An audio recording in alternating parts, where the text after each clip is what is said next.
കേരളത്തിലെ ജനങ്ങളോട് എനിക്ക് പറയാനുള്ളത് റോഡ് നിയമങ്ങൾ കർശനമാക്കിയിരിക്കുകയാണ്. അതിന് റോഡെവിടെ? റോഡെവിടെ? നമ്മുടെ പഞ്ചായത്തിന് കുളം വേണോ റോഡ് വേണോ? നമ്മുടെ പഞ്ചായത്തിന് കുളവും വേണം റോഡും വേണം. അത് രണ്ടും കൂടെ എങ്ങനെ നടക്കും പിഷാരടി? എന്റെ പ്രസിഡന്റ്, കുളം ജലസേചനത്തിനും റോഡ് ഗതാഗതത്തിനുമാണ്. എന്ന് വെച്ചാ ആ സ്ഥലത്ത് കുളം കുത്തിയാൽ റോഡ് എവിടെ വെട്ടും? റോഡ് വെട്ടിക്കഴിഞ്ഞിട്ട് കുളം കുത്താം. അപ്പൊ റോഡ് കുളമാവൂലേ?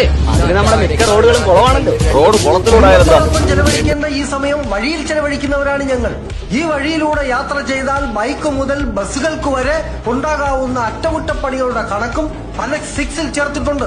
15 വർഷത്തെ ടാക്സ് അഡ്വാൻസ് ആയിട്ട് അടയ്ക്കുന്നവരല്ലേ നമ്മൾ. റോഡ് നന്നായാൽ ഞങ്ങൾ കാശ് കൊടുക്കാം, മോശമായാൽ സർക്കാർ അവരുടെ പണി കൃത്യമായി ചെയ്യുന്നില്ലെങ്കിൽ തിരിച്ച് ഞങ്ങൾക്ക് കാശ് തരണം ഈ റോഡ്. മാത്രമല്ല നിർബന്ധിച്ച് ടോൾ പിരിക്കുകയും പ്രതികരിക്കുന്നവരെ ഭീഷണിപ്പെടുത്തുകയും ചെയ്യുന്നു ഈ റോഡ്. ഈ പട്ടണത്തിലെ പ്രധാന ആകർഷണം ഇവിടുത്തെ റോഡുകൾ തന്നെയാണ്. മെസോപ്പൊട്ടോമിയയിലെ മരിച്ചീനി പിഴുതുകഴിഞ്ഞ വയലുകളെ അനുസ്മരിപ്പിക്കും വിധം വളരെ മനോഹരമാണ് ഇവിടുത്തെ റോഡുകൾ. ഡ്രൈവിംഗ് ലൈസൻസ് ടെസ്റ്റിന് 8ന്റെ ആകൃതി എന്തിനായിരുന്നു എന്ന് ഇപ്പോൾ ഞാൻ മനസ്സിലാക്കി വരുന്നുണ്ട്.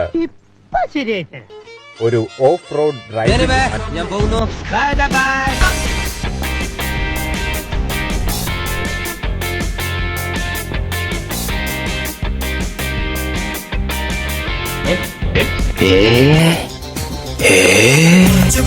അച്ഛനൊരു